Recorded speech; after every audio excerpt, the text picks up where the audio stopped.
last day of school, meaning last day of work. Then 2-week winter break, and we are wearing our pajama, and we have a breakfast with Santa today. Then here guys, hello mga kababayan. Yes, wala na po kaming pasok kasi 2-week winter break po kami sa school, kasi no school, meaning wala rin po kaming work dito sa Canada. Public school po kami. Tapos ito, may mga pahabol pa ng gifts galing sa teachers at saka mga co-workers ko sa office.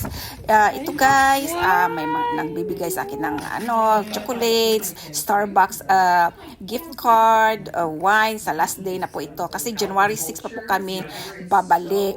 Tapos, masaya lang kasi last day na. At pakinggan natin mga greetings ng mga co-workers ko guys. Nag-greet rin po sila ng Merry Christmas para sa inyo. Ito po, pakinggan natin. Christmas. Merry Christmas.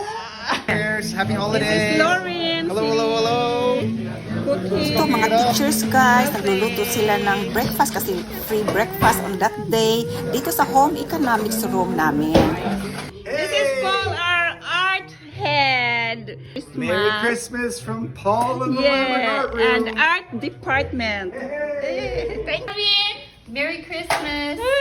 Happy New Year. Happy New Year. Merry Christmas! Merry Christmas!